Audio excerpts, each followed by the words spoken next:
Transcription number 89. Your dictation starts in 10 seconds.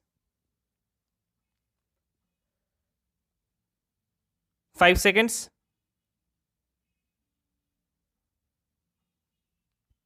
The honorable members who have spoken before said that the small growers get the correct price from the board. This is not so. The entire bulk of the profits they make in the home market and in the foreign market is kept by the bigger growers who dominate this coffee board. The price they get is more than what they pay to the small growers. That is the complaint of the small growers.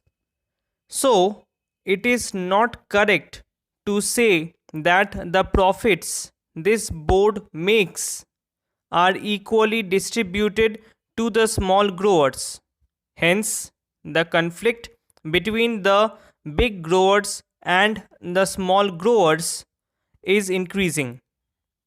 Therefore, it is necessary on the part of the government to do justice to the small growers. The government thinks that by taking powers for nominating the president of the board, it is able to do justice to the small growers. The number of small growers is 34,000, while the number of big growers is 590. Most of the seats reserved for the growers in the last board were monopolized by the big growers. The majority of the seats were held by the big growers, and the number of seats the small growers got was very meager.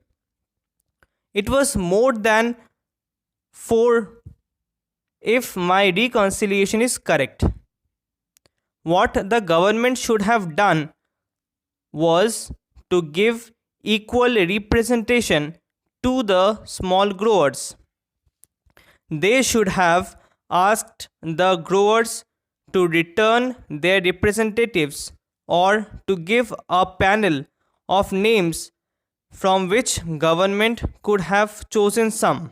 The choice of the representatives should have been left to the representative organizations. If there was no organization for the small growers, government should have asked them to organize one separately and then send in their representatives. Our friend said that the representatives of the small growers were there in the existing board. It is true. But I know the practice of these big growers or big industrialists having given membership to the smaller fry on their organizations. They don't allow them to express themselves. The chairman or the man who holds sway of the board sees to it that all the members agree to what he dictates. That is the practice in these associations. We know that. So, it is better to have a separate organization for the small growers and ask them to submit their panel of names to represent them on the board.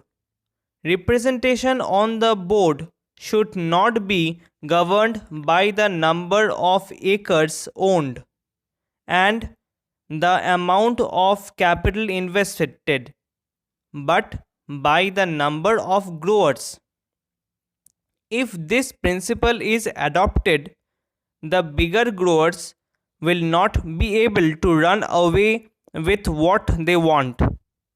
On this connection, I would also say that instead of nominating the president, the government should do this. The government should ask the respective organizations of the big growers, the small growers, labor, and the consumers to send in the names of their representatives and then include members of parliament. Then the board constituted in this way should be asked to elect its chairman. If this procedure is adopted, then the government can see that no big grower is elected to the chairmanship. In that case, only a man who can command a majority in the board will be elected, and that man will see to it that justice is done to all the interests concerned. But here, the government, in the name of asking over control of the industry, wants to bureaucratize the whole industry. I don't think that by bureaucratizing the board, the government will be able in any way to help the industry to develop or to bring about better working conditions for the labor. One member in the select committee said that no representation should be given to labor. That is the attitude of the growers. That is the attitude generally of all employers in this country. But it is just on their part to deny representation to labor as well as to the customers. Certainly, the rights of these people should be recognized, but personally, I don't think that by merely giving representation to labor on the board, the government can do justice to labor.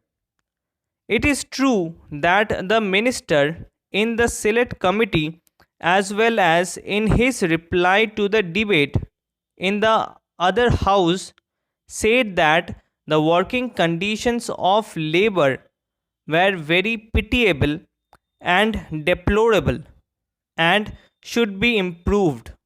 Sir, there was also a petition sent to the Lok Sabha by the employees of the coffee house recommending to the house that their petition should be considered.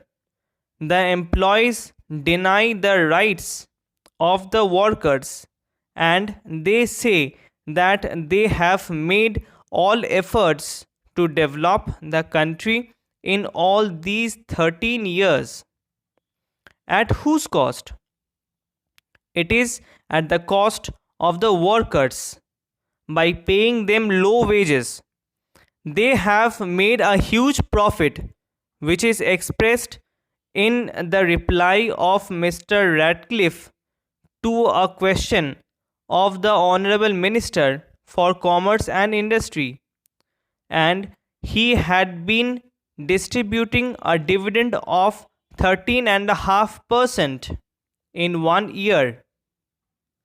In 1 year, he had given 20% dividend, in another year 27%, and in yet another year he gave 19% to his shareholders. At the same time, this big dividend is after deducting the expenses including depreciation, taxation reserve fund, and reserve fund to capital invested. Apart from all these, they have made a net profit so as to distribute an average dividend at 13.5%. Can anybody imagine that such an industry should be allowed to distribute this high dividend at the cost of the poor labor who actually produced this profit. Certainly, at the cost of the poor labor and the people who have got this profit. The coffee houses are getting coffee at the rate of rupees 210%.